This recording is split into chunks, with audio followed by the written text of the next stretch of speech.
It's recently come to my attention that when making the video A Day Out with the original Fujifilm X100, that I've actually been really overcomplicating my photography, and sometimes photography just needs to be simplified.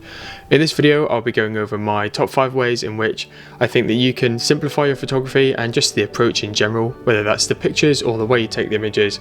And I personally think that my 5th reason is the most maybe controversial point, so stick around and let me know what you think on that one.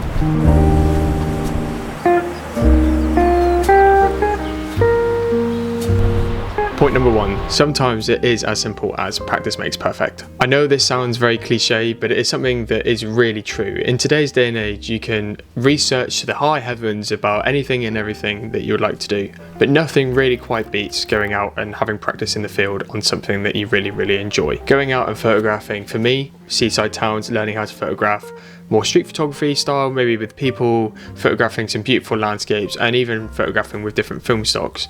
No matter how much I'm going to research, it's never going to beat going out and actually doing the thing. We might go off searching for what is the best film stock, how do I use the rule of thirds, and how do I modify a battery for my Yashica MG1, and that is a genuine question, and if anybody knows, please let me know in the comments below. I really want to try this camera, but modifying a battery is pretty difficult, so any help is greatly appreciated. But going out and photographing and practicing what you really want to do and what you want to make is one of the best ways, and one of the only ways, really, in my opinion, to go out and be a better photographer. It is the simplest and best way, in my opinion, to progress. Because if you're constantly researching, that's great, you have all this information, but actually putting a hand and an eye to a camera is completely different to reading how to do it. And the more you try it, the more you do, the more comfortable you're going to get. And it's quite a simple process. You're just going to make mistakes, but along that mistake road, you are still going to get some cracking images. So in my opinion, it is a very simple way to improve your photographic process.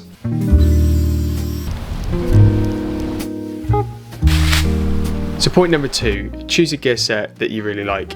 If you hadn't gathered, I'm a pretty big nerd, especially as you can tell from the Mario Kart t-shirt, but especially when it comes to cameras, I'm also a big nerd in that sense. I like to know what megapixels if I'm shooting digital, what film stocks are best, let me see the hand grip, what's the size of the camera. I need to know the ins and outs of everything before I can actually go out and photograph, which is great because I know what the gear does and what it's capable of doing, but it's also a hindrance because I have this thought of, will this new gear set make me a better photographer?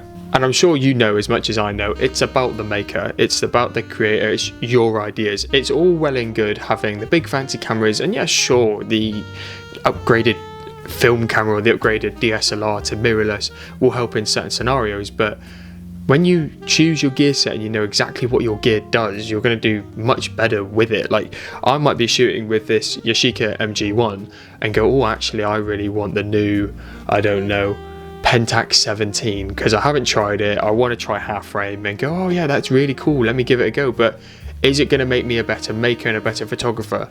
Probably not, because at the end of the day, it's still going to be taking pictures. It's still going to take shots at, I know these are 35mm and the Pentax 17 is half frame, but the images are still images at the end of the day. It might improve your workflow a little bit if you have like a heavier camera and you downsize to a smaller set, but you're not going to know until you just use the gear. So please don't get stagnant because you think that different gear is going to make you a better maker. I started taking pictures on my Nintendo DSi. You can really work with anything. This thing, believe it or not, does have a camera on it and a front facing one too. It was great. It was so good.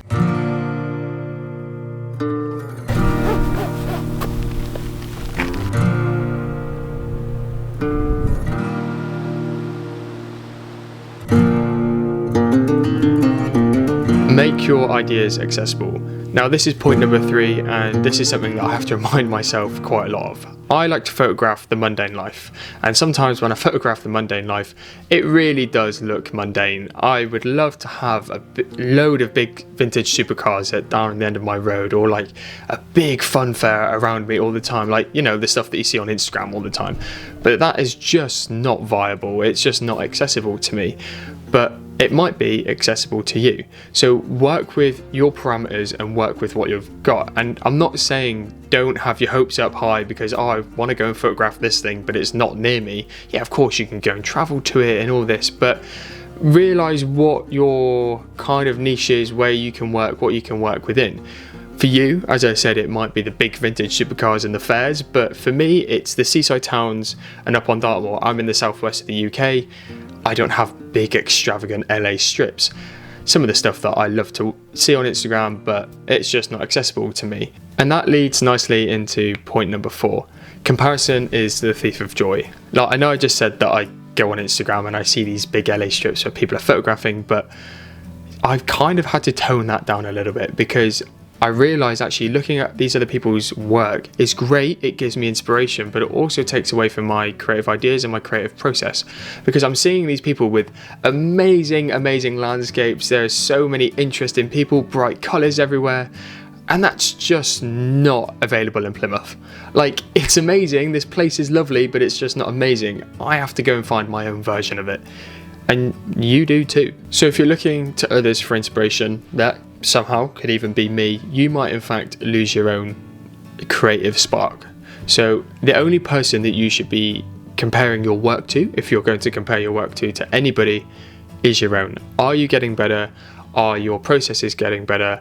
And I know this can be quite complicated for people that haven't been in this sort of environment before, but trust me, it's much more simple than constantly comparing yourself to people who have access to so much more than you do, I guess. So comparison is the thief of joy, and make sure that you are keeping your comparisons fairly limited.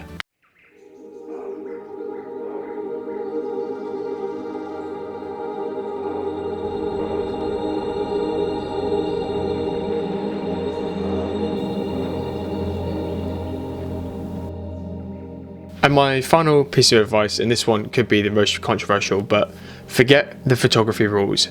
As I said, this could be controversial, it's up to you, but it's one that I wholeheartedly believe in. I've studied photography from year 9, I don't know what grade that is in America, but I would have been probably around 13, 14, something around this sense, and I have followed that through education all the way to 21 and completing my degree. And no matter where you are in those educational settings, you're always taught the photography rules, like the rule of thirds I've mentioned before, so rule of thirds, leading lines, etc. But when I'm now photographing, it might be because it's ingrained now, but I don't think about those compositional rules one bit, but rather I would rather follow the moment, trying to see what story I'm trying to tell, who is the person in focus, and even is this shot even worth it for the colours that I want to get. And most importantly, as I said, does the images follow a story? Am I trying to create a narrative of some sorts? And that is most important to me, and that's what I really follow. I find the photography rules to be quite a lot of mental clutter initially when I'm going out to photograph.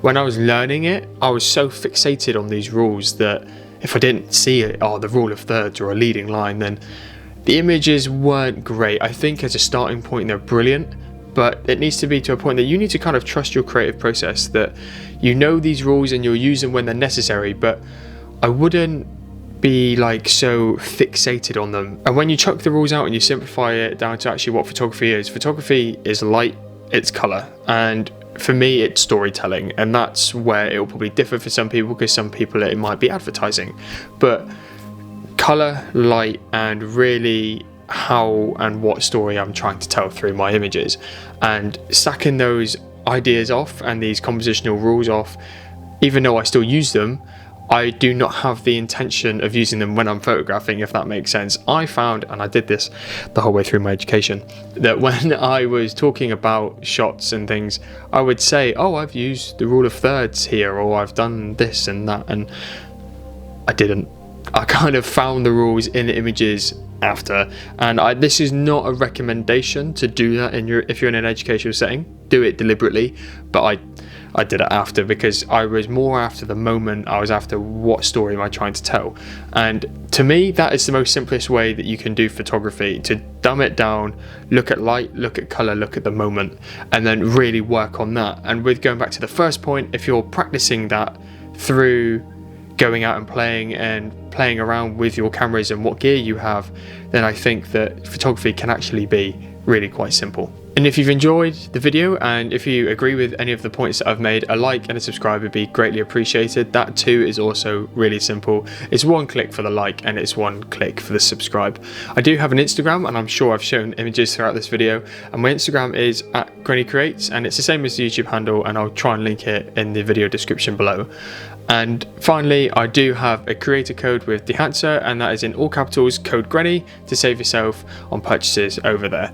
I really hope that you've enjoyed this video, and if you want any more photography advice and just looking at some nice pretty images, stick around, subscribe, and hopefully I will see you on the next one.